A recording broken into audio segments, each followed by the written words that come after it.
Bismillahirrahmanirrahim. Ta'uddu ni'matallahi la tuhsuha innal insana lazalumun kafar. Dan kalaulah kalian ingin menghitung-hitung akan nikmat Allah atas kalian, la tuhsuha, niscaya kalian tidak akan mampu menghitungnya. Sesungguhnya manusia itu pelaku kezaliman dan kekufuran. Berkat nikmat kesehatan, kesempatan dan hidayah taufik dari Allah Jalla wa Ala, kita telah melaksanakan ibadah salat subuh berjamaah yang kita memohon kepadanya, Rabbana taqabbal minna innaka antas sami'ul alim. Salawat beserta salam senantiasa kita sanjung sajikan kepada Nabi besar kita, keluarga dan segenap sahabat-sahabat beliau yang telah bersabda, inna athqalas salati 'alal munafiqin salatul isya'i wa salatul fajr walau ya'lamuna ma fihima la'atawhuma walau habuha. Sesungguhnya salat yang paling berat bagi orang-orang munafik adalah salat isya dan salat subuh. Walau ya'lamuna ma fihima la'atawhuma walau habuha. Dan kalaulah mereka mengerti keutamaan pergi melaksanakan salat isya dan subuh, niscaya mereka akan pergi melaksanakannya sekalipun mereka harus merangkak. Jamaah yang dimuliakan Allah, rahimani wa rahimakumullah wa baraka fikum. Kita lanjutkan kembali pelajaran kita, kitab Ashur Qawaid fi Tazkiyatin Nafs, 10 kaidah pensucian jiwa, yang insyaallah taala pada pertemuan hari ini kita akan membaca dan menyebut bersama uraian penulis rahimahullahu taala kaidah yang ke-9. Dan sebelumnya seperti biasanya senantiasa kami ingatkan melalui pengeras suara ini kepada segenap saudara-saudara kami, pasien dan keluarga pasien, dengan beberapa hal. Yang pertama, agar senantiasa bersabar, berihtisab dan berdoa kepada Allah Jalla wa Ala atas penyakit yang Allah Jalla wa Ala berikan. Karena Nabi SAW bersabda, ma yuridillahu bihi khairan yusib min. Barang siapa yang Allah inginkan kebaikan untuknya, niscaya Allah akan mengujinya. Hadis riwayat Al-Imam Bukhari dari Abu Hurairah radhiyallahu anhu. Beliau pula yang telah bersabda, ma yusibul muslima min nasbin wala wasbin wala hammin wala haznin hatta syaukatu yashakuha illa kafara Allahu biha khatayah wa hatama anhu biha dhunubah. Atau kama qala Nabi sallallahu alaihi wasallam, tidaklah menimpa seorang muslim kelelahan, kepengatan, kesedihan, kegundah gulanaan, bahkan duri yang menyengatnya, melainkan akan menjadi penghapusan dosa, dan dengannya Allah akan mengangkat derajatnya. Hadis riwayat Imam Muslim dari Abu Hurairah radhiyallahu anhu. Di dalam hadis qudsi yang diriwayatkan oleh Imam Muslim dari Abu Hurairah radhiyallahu anhu pula, Nabi sallallahu alaihi wasallam menyebutkan bahwa Allah Jalla wa Ala berfirman, ma indi jazaa'u li 'abdil mu'min idza qabaltu safiyahu thumma ihtasabahu ila al-jannah. Sungguh tiada balasan di sisiku untuk hambaku yang mukmin ketika aku matikan nyawa orang yang ia cintai, kemudian dia berihtisab kepada Allah, illal jannah, melainkan balasanku untuk dia adalah syurga. Nah, betapa banyak atau tidak sedikit dari orang yang sebagian mereka mencela Allah yang dengannya dia murtad karena tidak sabar ketika diberikan ujian. Ada sebuah cerita dari seorang ustaz, kejadiannya di Aceh. Jadi teman ustadz ini seorang dosen fakultas hukum. Dia pun mengundang kawannya pada acara makan malam, urang dari Aceh. Dia mengejek orang-orang yang beragama. Kelegiannya waron pu semangat dah jauh masjid solat pu pasti tamang surga.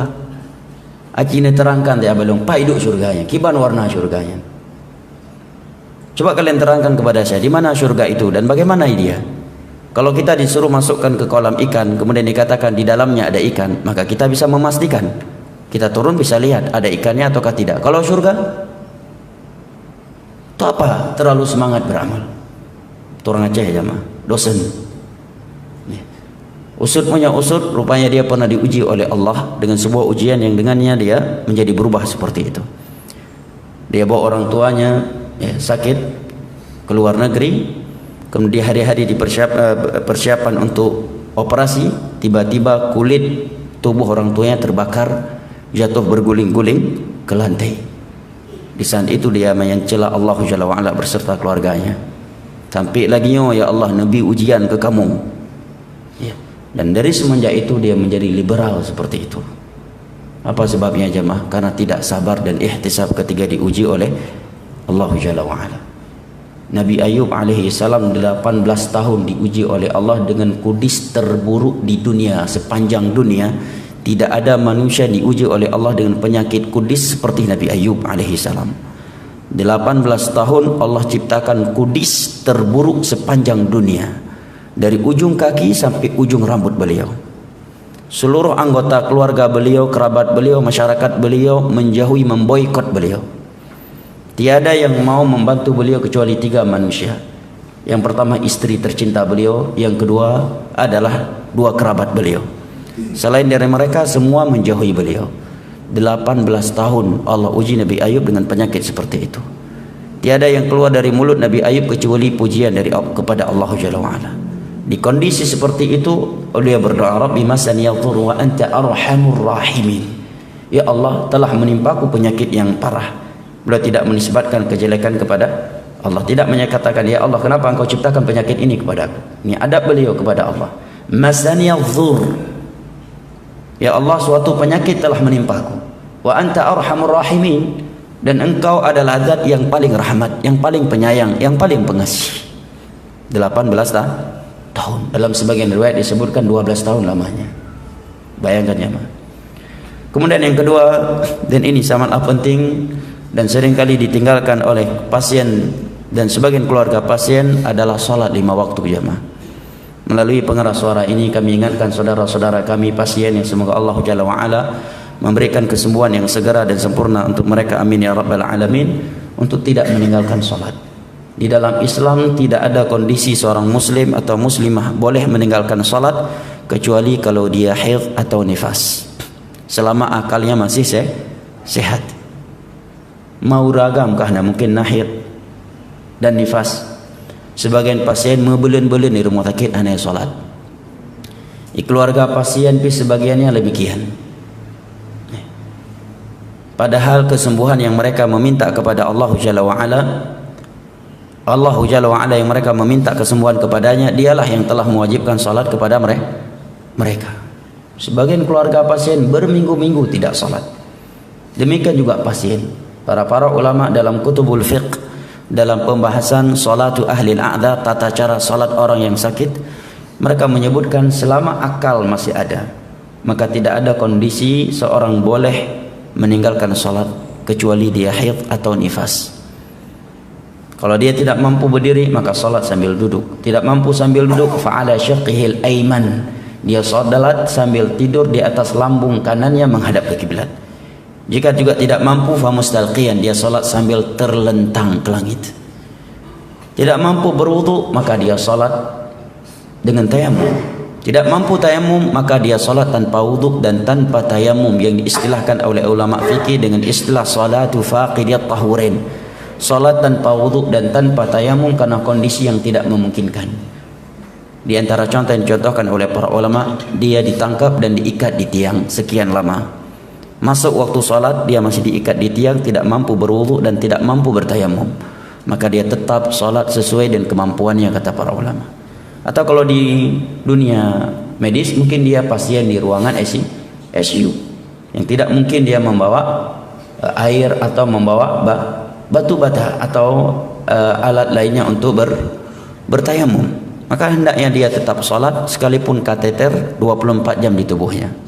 Dia tetap wajib salat. Fattaqullaha mastata'tum, bertakwalah kalian kepada Allah semampu kalian. Di medan tempur Nabi kita diperintahkan oleh Allah, fa in khiftum farijalan aw rukbana, jika kalian sedang bertempur di medan jihad, maka tetaplah kalian melakukan salat pada waktunya, sekalipun kalian melakukannya sambil lari, aw rukbana, atau sambil menunggangi tunggangan kalian. Dan para ulama sepakat, kata Imam Ibnul Qayyim, dari kalangan para sahabat, para tabi'in, tabi'ut tabi'in, dan 4 imam mazhab serta ulama Islam yang datang setelah mereka, bahwa dosa meninggalkan salat lebih besar daripada dosa homo, daripada dosa membunuh, merampok, riba, zina. Sekali meninggalkan salat lebih besar dosanya daripada sekali zina. Sekali meninggalkan salat lebih besar dosanya daripada sekali homo. Sekali meninggalkan salat lebih besar dosanya daripada sekali membunuh. Sekali meninggalkan salat lebih besar daripada sekali makan riba. Dan tentunya orang yang sedang sakit tentunya tidak akan mungkin melakukan dosa-dosa seperti di atas, tetapi tidak sedikit di antara mereka yang melakukan sesuatu yang lebih besar dari itu, yaitu salat 5 waktu. Tiada yang sulit dari salat. Kalau dia pasien yang musafir, dia boleh menjamak dan mengqasar. Nah, boleh menjamak dan qasar. Misalkan dia masuk ruangan operasi sebelum zuhur, keluar waktu asar, maka begitu dia keluar dari ruangan operasi dia langsung salat zuhur, ya, kemudian salat asar dengan jamak takhir. Kalau dia pasien dari luar daerah, maka yang 4 menjadi 2 rakaat yang disebut dalam Islam dengan istilah qasar, ya, mengqasar. Ini sih selalu kami ingatkan melalui pengeras suara ini sebagai bentuk cinta dan perhatian kami kepada saudara-saudara kami pasien dan keluarga pasien yang semoga Allah Jalla wa Ala memberikan kesembuhan yang segera dan sempurna, amin ya rabbal alamin. Jamaah yang dimuliakan Allah, kata penulis rahimahullahu taala, al-qa'idatu at-tasi'atu al-hadaru min al-'ujubi wal iqtirari bin nafs. Kaidah ke-9 dari 10 kaidah yang dengannya kita akan menjaga dan meraih kesucian jiwa adalah berhati-hati dari sifat ujub dan tertipu dengan kondisi diri sendiri. Ujub itu definisinya disebutkan oleh sebagian para ulama adalah an yara nafsahu bi'ainil kamal ma'a nisyani minnatillahi alaih. Dia selalu memandang dirinya itu sempurna dan lupa bahwa kesempurnaan kebaikan yang ia lakukan itu adalah murni anugerah taufik dari Allah, bukan karena kecerdasan dan kekuatannya. Ini definisi ujub. Fa in ihtaqara 'ala al-ghair faqad waqa'a 'ala al-kibr. Kalau setelah itu dia menjatuhkan, merendahkan orang lain, maka ujub dia plus sombong. Dan terkadang kalimat ujub dalam beberapa dalil bermakna sombong, karena rata-rata tidaklah seorang itu jatuh ke dalam kesombongan melainkan sebelumnya dia sudah jatuh ke dalam ujub. Nah, kata Imam Al-Qurtubi, ya, ujub itu adalah seorang melihat dirinya dengan pandangan yang sempurna, selalu memandang dirinya sempurna dan lupa akan anugerah Allah Jalla wa Ala terhadap dirinya. Kalau setelah itu dia merendahkan orang lain, maka ujub dia tersebut plus kesombongan. Kata penulis rahimahullahu taala wa hafizah, kama qala taala, sebagaimana firman Allah, fala tuzakku anfusakum huwa a'lamu biman ittaqa. Maka janganlah kalian merekomended mensucikan diri-diri kalian sementara Allah lebih mengetahui siapakah yang bertakwa di antara kalian. Fanahallahu azza wa jalla an madahin nafsi bima yadullu ala zakatiha wa salahiha. Dalam ayat ini Allah melarang kita memuji dan mensucikan jiwa kita. Lianna taqwa mahalluhal qalb. Karena ketakwaan yang sesungguhnya tempatnya di dalam hati. Ketika dapat hadiah dari seseorang, tiba-tiba dia mengatakan rezeki anak soleh. Kira-kira kena enggak ayat ini? Sedang duduk-duduk, tiba-tiba ada kawan yang ngirim sesuatu, dia tampakkan kita, kemudian dia, Ustaz, rezeki anak soleh. Atau lagi duduk di warung kopi, tiba-tiba ada yang ngasih sesuatu, kemudian dia menyatakan rezeki anak soleh untuk dirinya, bukan untuk orang lain. Kalau untuk orang lain, lain lagi ya. Ini untuk dirinya, rezeki anak soleh. Kena enggak ayat ini? Jelas kena. Mensucikan dirinya. Dirinya sendiri yang menyatakan untuk dirinya sebagai anak yang saleh. Walaupun mungkin tujuan dia bercanda bukan serius, tetapi dalam bab agama agar seorang berusaha untuk tetap ilmiah. Karena ucapan yang keluar dari mulut, mau tidak mau, rela tidak rela, tetap dihisab oleh Allah Jalla wa Ala dan ditulis oleh malaikat maut, baik kita bercanda maupun bukan bercanda. Allah berfirman dalam surat Qaf, ma yalfidhu min qawlin illa ladaihi raqibun atid. Tiada kalimat yang keluar dari mulut setiap manusia melainkan ada malaikat yang selalu mencatat dia. Nah, kalau sempat Allah tanyakan nanti di hari kiamat kepada kita, kenapa kamu berkata terhadap dirimu sebagai anak soleh? Menjawab apa kita? Baik ya. Ini menjadi bahan candaan terkadang. Padahal ini kena ayat di atas. Fala tuzakku anfusakum huwa a'lamu biman ittaqa. Maka janganlah kalian mensucikan, merekomendasikan diri-diri kalian, dan Allah lebih mengetahui siapa yang bertakwa di antara kalian. Kata beliau, li'anna at-taqwa mahalluha al-qalb. Karena ketakwaan yang sesungguhnya, ketakwaan yang hakiki itu berada di dalam hati. Dalam hadis Abu Hurairah radhiyallahu anhu dalam riwayat Al-Imam Al-Bukhari, Nabi sallallahu alaihi wasallam menyatakan, al-muslim akhul muslim la yadhlimuhu wa la yakhdhuluhu wa la yuslimuhu. At-taqwa hahuna, at-taqwa hahuna, at-taqwa hahuna.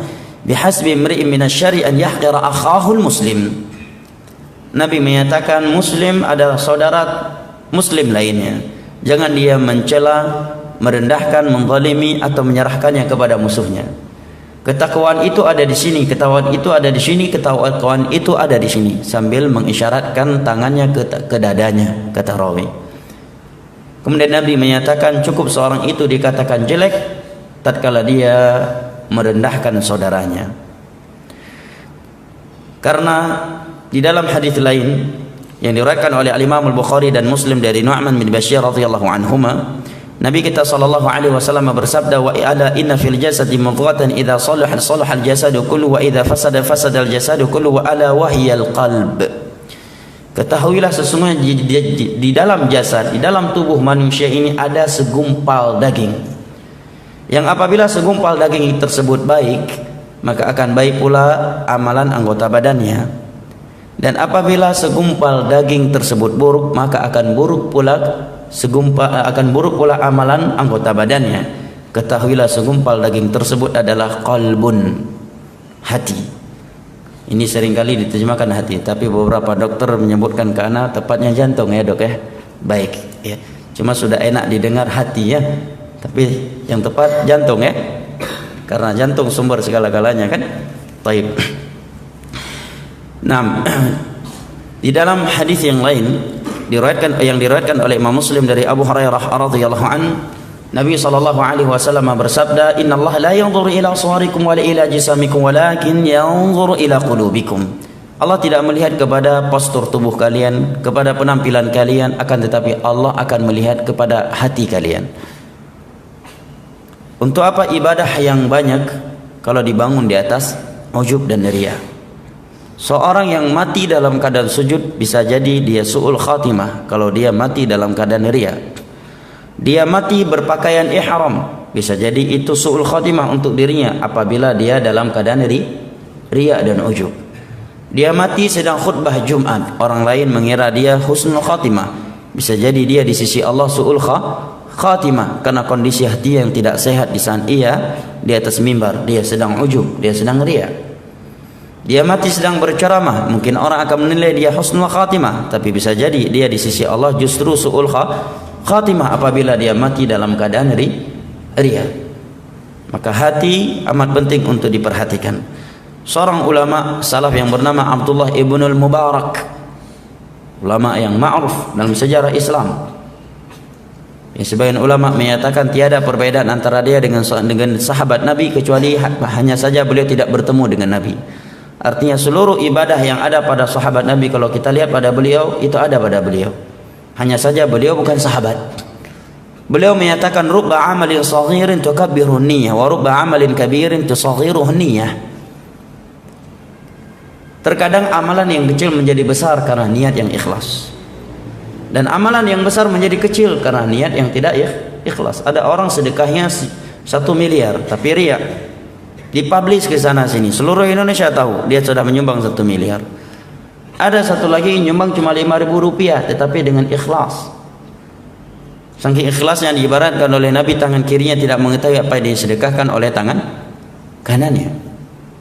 Nah, namun tidak dipahami dari ini karena pembahasan ini nggak jadi sedekah banyak, khawatir riya. Sedekah banyak lebih baik daripada sedikit kalau dia ikhlas. Nah, tetapi sebagian orang ada yang menjadikan dalil-dalil di atas untuk bermudah-mudahan meninggalkan perintah Allah dan Rasulnya. dengan alasan di antara mereka yang penting kita menjaga hati. Untuk apa banyak solat kalau hati tidak bersih? Ini kaidahnya sudah terbalik. Apabila banyak solat saja tidak bisa membersihkan hati, belum dengan solat. Ya kan?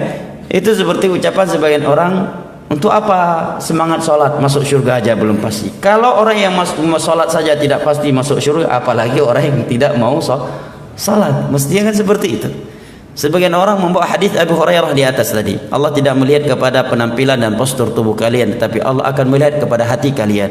Kata Syekh Albani, pendalilan ini disebabkan sebagian mereka tidak melanjutkan hadis ini dengan lanjutan berikut ini. Masih dalam riwayat Muslim tapi dalam lafaz lain. Setelah itu Nabi menyatakan wa a'malikum, dan amalan-amalan kalian. Dan Nabi menyatakan andai kata hatinya itu baik, cinta kepada Allah, takut kepada Allah, ikhlas kepada Allah, mengharap kepada Allah, maka pasti akan melahirkan ibadah pada anggota tubuhnya, sebagaimana hadis Nu'man bin Bashir diriwayatkan oleh Imam Bukhari dan Muslim di atas tadi. Ketika amalan internal eksternal seorang tidak baik, dia tidak salat, tidak puasa, tidak haji, dalam keadaan dia sudah mampu untuk melakukan keburukan-keburukan lainnya, menunjukkan hatinya itu tidak baik. Demikian pendalilannya. Oleh karenanya sebagian para ulama menyatakan al-lisanu dalilul qalb. Ucapan yang keluar dari mulut seseorang itu bukti kondisi hati dia. Bukan justru sebaliknya. Nabi yang berkata demikian, beliau pula yang senantiasa menjaga salat 5 waktu berjamaah. Beliau yang menyatakan Allah akan melihat kepada hati kalian. Beliau pula yang melarang kita dari beberapa larangan yang berkaitan dengan penampilan, pemakaian atau pakaian kita. Nah, karena Islam sebagaimana dia memperhatikan amalan internal, Islam juga memperhatikan amalan yang eksternal. Tetapi yang internal itu lebih diutamakan, karena tidaklah seorang mengutamakan dan memperhatikan amalan internalnya, amalan hatinya, melainkan otomatis dengan itu dia akan memperhatikan amalan eksternalnya. Kemudian kata penulis rahimahullahu taala, ولأن هذا المدح للنفس سبب لدخول العجب عليها وسبب للرياء الذي هو محبط للأعمال. Karena memuji diri sendiri ini akan menjerumuskan ia kepada sifat ujub, dan sifat ujub adalah sebab seorang akan jatuh ke riya, yang mana riya itu dapat menghapuskan amalan. Definisi dan bahaya riya telah kita bahas berulang kali, dan juga telah kita sebutkan bahwa riya terbagi menjadi riya besar dan riya kecil. Kemudian kata penulis, wal mu'min mahma ijtahada fi fi'li salihati wa mujtimatin muharramat fa innahu la yazalu muqassira wa zaliman. Wa idza kana Abu Bakr radhiyallahu anhu sadiq hadhihi al-umma wa khairun nas ba'da al-anbiya lama sa'ala Nabiy sallallahu alaihi wasallam an yu'allimahu du'aan yad'u Allah bihi fi salati, 'allamahu sallallahu alaihi wasallam an yaqula Allahumma inna zalamtu nafsi zulman katsira wa la yaghfiru dhunuba illa ant faghfir li maghfiratan min 'indik warhamni innaka antal ghafurur rahim. Fa kaifa sya'nu biman huwa dunah. Kata penulis rahimahullah ta'ala, seorang mukmin itu dia punya sebuah sifat, sebanyak apapun amalan soleh yang telah ia lakukan dan sesempurna apapun dia telah meninggalkan maksiat kepada Allah, dia tetap memandang dirinya itu muqassira, belum sempurna. Wa zaliman li nafsihi, dia tetap menilai dirinya masih banyak melakukan maksiat. Kata penulis, Abu Bakar radhiyallahu anhu yang merupakan simbol kejujuran umat ini, tokoh kejujuran umat ini, dan merupakan manusia terbaik setelah para nabi. Ketika beliau meminta kepada Nabi SAW mengajarkan beliau sebuah doa yang beliau bacakan di dalam salatnya, tahukah kita doa apa yang Nabi ajarkan kepada Abu Bakar? Rasulullah SAW mengajarkan sebuah doa kepada Abu Bakar yang berbunyi, ucapkan dalam salatmu, Allahumma inni zalamtu nafsi zulman katsira. Ya Allah, sungguh diriku telah melakukan banyak dosa. Wa la yaghfiru dzunuba illa ant. Dan tiada yang mengampuni dosa kecuali Engkau. Faghfirli maghfiratan min indik, maka berikanlah ampunan untukku dari sisimu. Warhamni, dan rahmatilah aku, innaka antal ghafurur rahim, karena sesungguhnya Engkau adalah Zat yang Maha Pengampun lagi Maha Pengasih. Kata Syekh, ini doa yang Nabi ajarkan kepada manusia terbaik setelah para nabi dan para rasul. agar ia membacanya di dalam salatnya, yaitu Abu Bakar radhiyallahu anhu. Lalu bagaimana dengan kita? Ya, andai kata mungkin mau diupdate, jangankan dari sisi lainnya, dari sisi harta saja mungkin 99% minimnya syubhat. Ya, atau mayoritasnya haram. Kalau kita mau jujur mengupdate harta kita, berbeda dengan mereka para sahabat Nabi SAW. Atau kita baru mengenal salat berjamaah baru 2-3 tahun yang lalu, baru 5 tahun yang lalu. Atau sebagian kita mungkin baru beberapa tahun berhenti dari zina, baru beberapa bulan berhenti dari judi, baru beberapa tahun dia berhenti dari riba dan seterusnya. Ini Abu Bakar radhiyallahu anhu, manusia terbaik. Yang ketika Umar datang menyedekahkan sebagian besar hartanya, tiba-tiba Abu Bakar sudah menyedekahkan seluruh hartanya. Ketika Nabi bertanya kepada beliau, apa yang engkau tinggalkan untuk keluargamu wahai Abu Bakar? Beliau menjawab, taraktuhumullah wa rasulah. Yang aku sisakan untuk keluargaku adalah Allah Rabbul Alamin dan Rasulnya yang berada di tengah mereka. Ya, menunjukkan keimanan Abu Bakar yang luar biasa. Ketika Nabi menjadi wanted kaum musyrikin, dan kepala Nabi kita yang mulia dihargakan 100 ekor onta oleh kaum musyrikin, beliau harus meninggalkan Mekah dan pergi darinya, lari ke Madinah secara diam-diam di malam hari. Yang diajak oleh Nabi adalah Abu Bakar. Kemudian ketika Nabi lari dan bersembunyi suatu goa yang bernama Goa Thur di Mekah, maka Abu Bakar radhiyallahu anhu juga tiada kalimat yang keluar dari beliau kecuali sami'na wa ata'na untuk masuk ke dalamnya. Bahkan sebelum Nabi masuk ke dalamnya, beliau duluan yang masuk. Beliau bersihkan ya isi apa yang ada di, beliau bersihkan ya goa tersebut. Kemudian beliau menyatakan, wahai Rasulullah, andai kata ada binatang yang menyengat engkau, maka sungguh aku duluan yang akan disengat olehnya sebelum engkau. Kejujuran yang luar biasa dari Abu Bakar radhiyallahu anhu. Tetapi ketika beliau meminta kepada Nabi untuk mengajarkan beliau sebuah doa yang beliau bacakan di dalam salat, justru yang beliau ajarkan doa yang mengesankan. Kalau kita yang kurang ikhlas dalam beribadah akan menilai apakah beliau menuduh kita banyak dosa. Kalau kita yang kurang ikhlas dalam beribadah mungkin akan menilai demikian. Justru doa yang diajarkan oleh Nabi untuk orang nomor 1 setelah para Nabi dan para Rasul adalah doa yang seperti ini. Ucapkan wahai Abu Bakar dalam salatmu, Allahumma inni zalamtu nafsi zulman katsira. Ya Allah, sungguh diriku banyak melakukan dosa. Wa la yaghfiru dzunuba illa anta, dan tiada yang mengampuni dosa kecuali Engkau. Faghfir li maghfiratan min 'indik, maka berilah ampunan untuk diriku dari sisimu. Warhamni innaka antal ghafurur rahim, dan rahmatilah aku, sesungguhnya Engkau adalah Zat yang Maha Pengampun lagi Maha Pengasih. Ini dapat dibaca di tasyahud akhir sebelum salam atau di dalam sujud.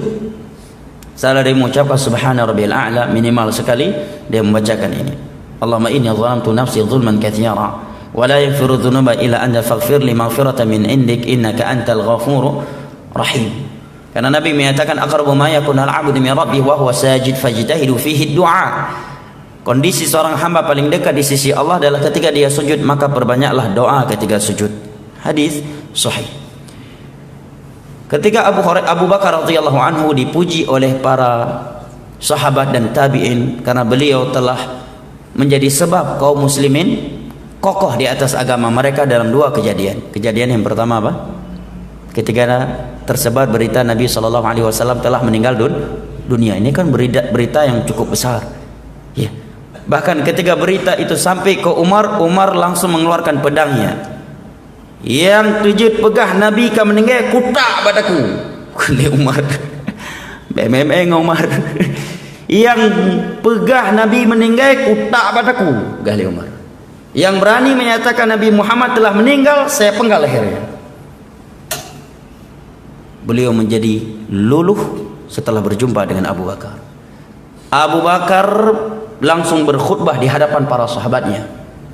dan menyatakan man kana ya'budu Muhammadan fa innahu qad mat wa man kana ya'budu Allah fa innal hayyul ladzi la yamut. Barang siapa yang beragama, beribadah karena Muhammad, maka Muhammad hari ini telah diambil oleh Allah, telah dimatikan oleh Allah. Tetapi barang siapa yang beribadah karena Allah, maka Allah Maha hidup dan tidak pernah mati. Kemudian beliau membacakan ayat Allah dari surat Ali Imran, wa ma kana Muhammadun illa rasulun qad khalat min qablihi ar-rusul afa in mata aw qutila qalabtum ala aqabikum. Tidaklah Muhammad itu kecuali dia seorang rasul, dan telah ada rasul-rasul sebelumnya yang mereka dimatikan oleh Allah. Apakah jika dia mati atau dibunuh kalian akan murtad kembali? Para sahabat menyatakan ketika Abu Bakar membaca ayat tersebut, seakan-akan ayat itu belum pernah kami dengar kecuali di hari itu, padahal kami sudah menghafalnya sebelumnya. Ini menerangkan kepada kita bahwa terkadang seorang bisa lupa terhadap suatu ilmu yang telah ia ketahui tatkala ia ditimpa musibah besar. Di saat itu Umar terluluh lantakan. Pada sebelumnya beliau menyatakan, yang berani menyatakan Nabi Muhammad telah meninggal, saya penggal leher. Jadi bahasa tengok aja, yang behe pegah Nabi meninggal, aku tak padaku. Umar pememen. Begitu jumpa Abu Bakar dibuat tenang oleh Abu Bakar. Padahal secara karakter sebelumnya yang keras itu siapa? Umar, yang tegar itu. Dan Abu Bakar dikenal lembut. Sampai-sampai ketika Nabi meminta istri-istrinya atau keluarganya memerintahkan Abu Bakar menggantikan beliau sebagai imam tatkala beliau sakit parah, maka Aisyah menjawab, ya Rasulullah, inna Abu Bakar idza qara al-Quran akhadahul buka. Baik Abu Bakar na yudang imum wahai Rasulullah, karena miyonge andang imum klik tabengan setiap baca Al-Quran.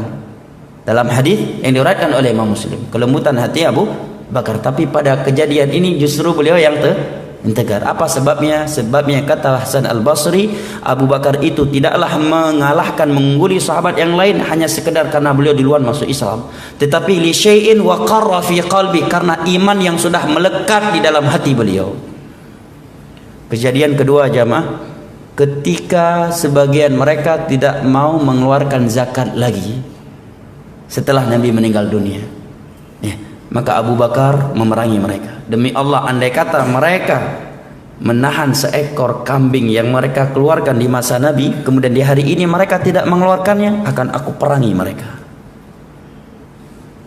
Lagi-lagi Umar yang mengkritik Abu Bakar.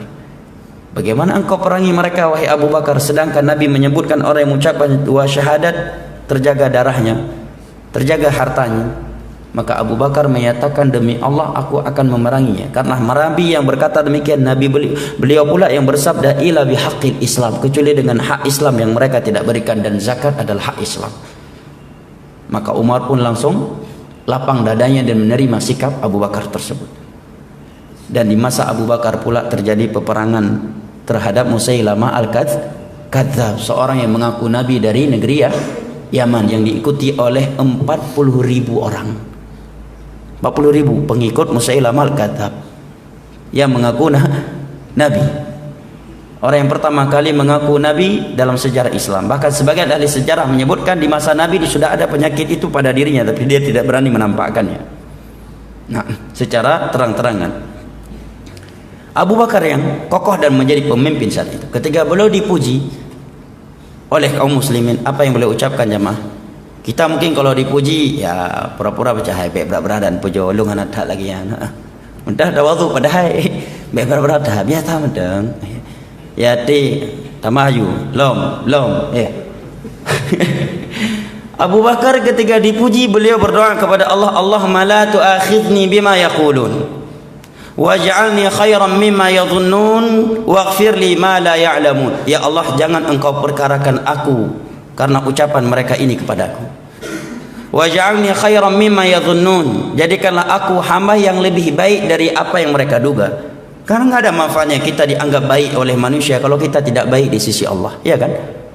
Seluruh manusia di dunia memuji kita, tetapi kita terkutuk di sisi Allah, tiada manfaatnya.